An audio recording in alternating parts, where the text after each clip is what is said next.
This is the first day we've had that we've actually knocked all the ice off these water troughs. It's been cold and it's been brutal. We're finding lots of elk. You know, every evening we see hundreds of cows, small bunches of bulls. There's bachelor groups of bulls in here someplace. We've seen their tracks. They're not hitting these water troughs, and I mean, we're just stumped. We don't know what to do, and we're getting frustrated as hell. Our days are winding down rapidly, and we really don't know what to do. We've been hitting them hard morning and night, and leave them alone during the daytime, because that's when the elk are sleeping. We should be too. I know, we're almost out of options on this deal. Trying different areas every morning. We're hiking and glassing. Middays, we're not doing much, hanging out, and in the evening hunts, we're still doing the same thing, going to different places and trying to find them bulls that are hidden. We know they're here. We've seen their tracks. We've seen all the cows that they were running with during the rut, and need them to show up, need them to give us a sight. I've been on a couple of guided hunts. I don't do a lot because I'm a guided outfitter. I mean, why, you know, I can do it on my own. It's going to take patience this week for an old pro like Dan Harrison to put his trust in the hands of guide Anthony Hampton and outfitter Jim Steinbach. This ranch particularly we're on here today is some of my family's land here. My nephew now has it. It's been in the family since the 1880s. So I've been on this place for 30 plus years, 35 years that I've been doing a lot of mule deer hunts, and that elk have come in. So we've been taking advantage of our elk. You come down here, I don't know the country. I don't know the animals down here. Having a guide here with the experience that Jim and Anthony have, it made the hunt. That's what we came for, just to see how the different outfitters and guides operate in different parts of the country, and that's what this show is about. Oh, that's good bull rub there. Jeez, look at that. That's amazing. I have never seen that. That's gonna be a pretty good bull. Yeah, we don't get that in Colorado at all.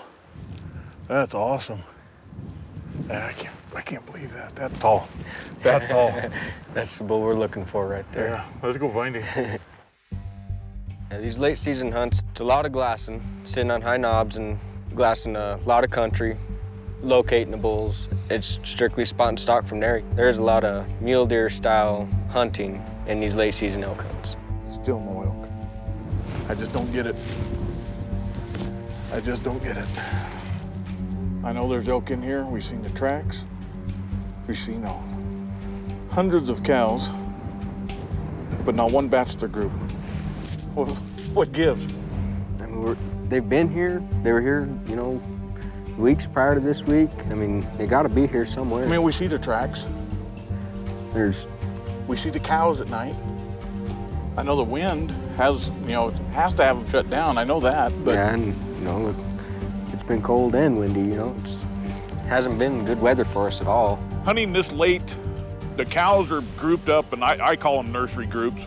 They'll stay together like that until calving season, which would be middle May, June. The bulls will pull off in bachelor groups. With the drought down here, as with any other place, the horns are brittle. They've had a lot of broken antlers this year. Trying to find an intact bull will be tough, we know that.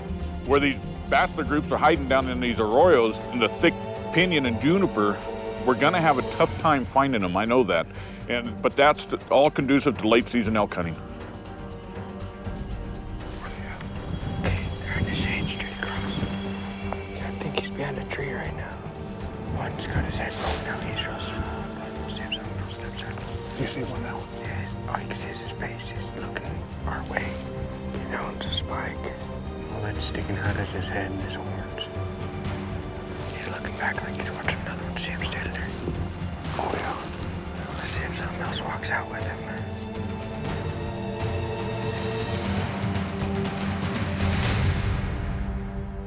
Let's go ahead and go up the ridge. That's probably all that was there. Yep. I mean, we just did the same thing day after day in different areas, trying to look in every hole that we could to find the bulls. I mean, we found the cows, we found small bulls. The big bulls just were tough to be found.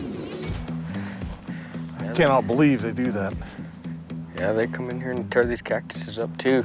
I mean, our antelope down there in Colorado, they rub on the cholla too, but I'd never thought I'd be hunting elk where they'd have access to the cholla like this. This is incredible. Yeah, whenever you're caping them out too, you'll get these thorns stuck in your fingers, you know, Yeah. or it's stuck around the base of the horns. Well, we're finding signs of them. We just gotta find them now.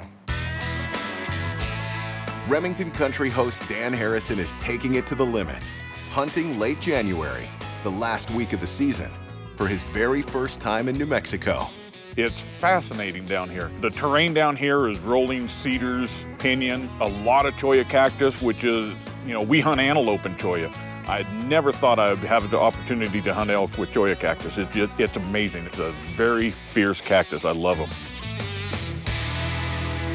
We're hunting on the backside of this ridge. There's no roads in it. The elk kind of like to hide in there, and with the wind the way it is, I figured there's a lot of little cuts and stuff in there that we'd be able to find them in, and we was able to pick up a few.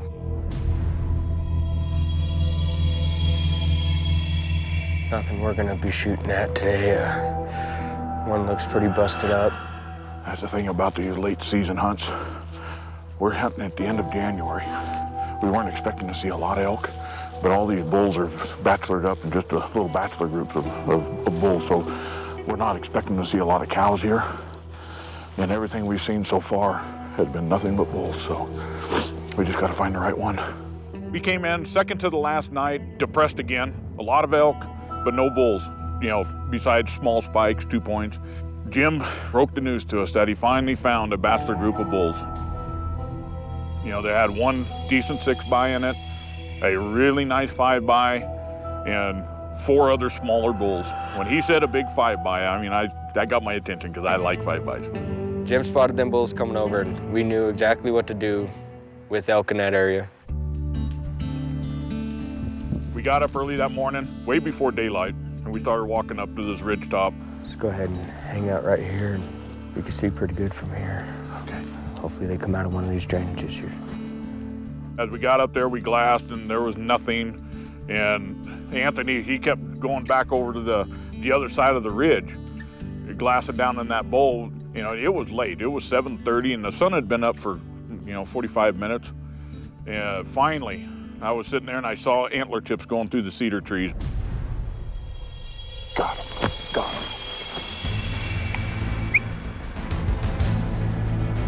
Got the bulls coming over the ridge. I got 2 of them coming right up the ridge, right on top of the ridge. They're right in the trees.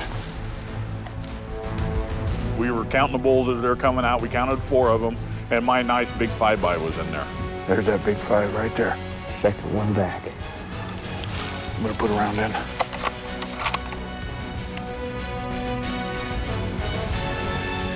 He's right between those trees.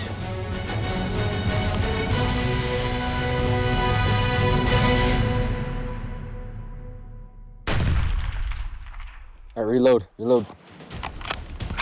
And they come hauling to us. I mean, they were running right to us. All right, they're coming to us. They're running to us. Which one? He's the third one back. They're gonna come right out on this ridge. Middle one, he's Got just him. above him. Got him. All right, you got him there good you that go. time, right behind the shoulder. He's going down. He's done. Got him. All right, he's good. Cool deal. Cool deal, buddy. Good job. Now, who would have thunk it? That was amazing. I would never thought they would come run right to us. Down, well, let's call Jim and well, Please tell me you can get the buggy down at the bottom of that hill. not quite. It's gonna be a tough pack. We got a Oh, really? steep canyon, but we'll get a hold of Jim and we'll go take a peek at him. What'd you say? Okay. All right, there he is, Dan. That is a perfect bull. The nice big 5x. I mean, that's actually the bull I wanted. The 6 points are nice, but a small 6 is a small 6, but a big 5 is a big 5. And I like them. Good job, buddy. I appreciate it. Yeah. And that's what I said last night. I'd rather shoot a bigger 5 than a small 6. Yeah. And that's a hell of a bull right there. We know the quality of bulls that they harvest down here.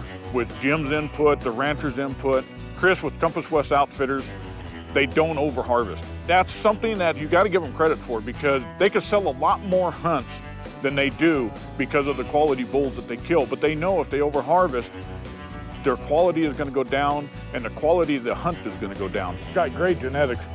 Look at the fronts on those. This is younger bull, but you don't normally see fronts like that. And I know you got big genetics here. It's Colorado bulls. We don't have this big third like this. We have the shortest thirds. We always have good fronts, but our thirds are really short typically, and our backs are real good. And by the way, first time I've ever hunted New Mexico. This is my first New Mexico bull. I am a guide. I am an outfitter. I learned a lot from this. I have a new respect for clients when they come into our camp now. I know by my experience here, I kind of know what's in their mind. It's going to make me a better guide and a better outfitter because I'm going to treat my clients a little different than I have in the past. There's guide's time and there's client's time, and I'm going to work more towards the client's time because they deserve it. Congratulations. Thanks, Anthony. I do appreciate it. We hunted hard for it, so. It's definitely earned.